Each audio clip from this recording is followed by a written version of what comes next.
بعض طلبا نے جو غالباً کیمسٹری کے اور سائنس کے طلبا ہیں، انہوں نے یہ پوچھا ہے کہ مولانا کیا ضرورت ہے اس امر کی کہ انسانی ذہن کسی خالق اور کسی ایسے اللہ کو ماننے پر مجبور کیا جائے جو نہ نظر آتا ہے نہ فکر میں سماتا ہے۔ ہو سکتا ہے مادے نے، میٹر نے ترقی کرتے کرتے اس کائنات کا روپ دھار لیا ہو۔ میں نے ان سے پوچھا کہ اس کی آپ کے پاس کیا دلیل ہے؟ اس کے جواب میں اس بچے نے مجھ سے پوچھا کہ ہمارے کیمسٹری اور سائنس کا ایک قانون یہ ہے کہ آکسیجن اور ہائیڈروجن کے جب ایٹم ملتے ہیں تو پانی بن جاتا ہے۔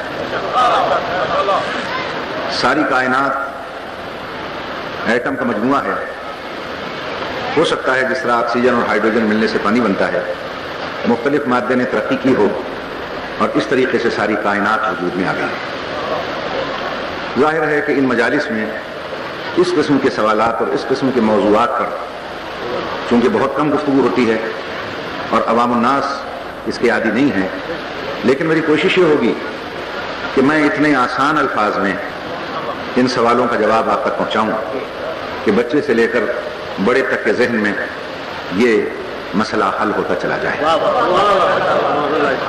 عزیزان محترم، جہاں تک خداوند عالم کی ذات کا تعلق ہے، جہاں تک اس کے نہ نظر آنے کا تعلق ہے، جہاں تک اس کے فکر میں نہ سمانے کا تعلق ہے،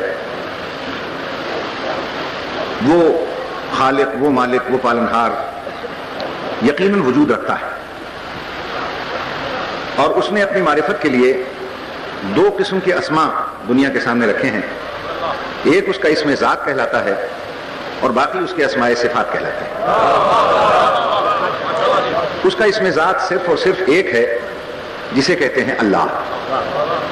یہ اللہ کا اسم ذات ہے، اس نام میں اس کا کوئی شریک نہیں۔ وہی اللہ ہے، وہی معبود ہے، وہی خالق ہے، وہی مالک ہے، وہی ہمارا پالنہار۔ باقی سب اس کے اسماء صفات۔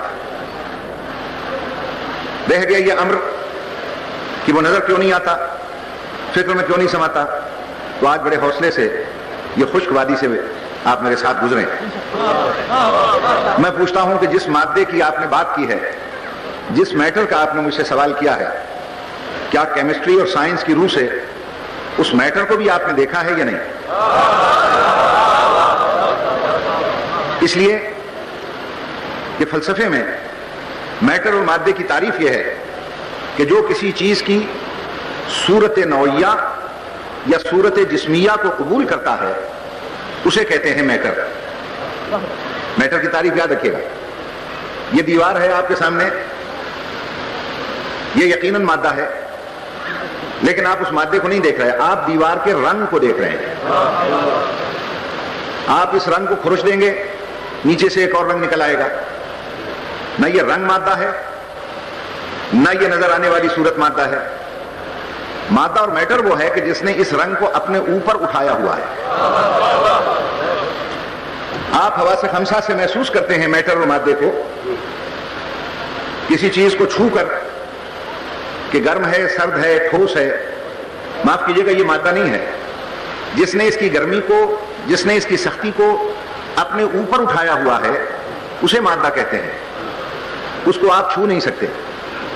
آپ میری آواز سن رہے ہیں، میری آواز بھی مادہ نہیں ہے۔ میٹر وہ ہے کہ جس نے میری آواز کو اپنے اوپر اٹھایا ہوا ہے اور آپ تک پہنچا رہا ہے، اس کو آپ سن نہیں سکتے۔ تو میٹر کو نہ آنکھ سے دیکھ سکتے ہیں، نہ ہاتھ سے چھو سکتے ہیں، نہ کان سے سن سکتے ہیں۔ آپ کہیں گے خوشبو سونگھی، وہ مادہ ہے، تو خوشبو بھی مادہ نہیں ہے۔ مادہ وہ ہے کہ جس نے اس خوشبو کو اپنے اوپر طاری کیا ہوا ہے۔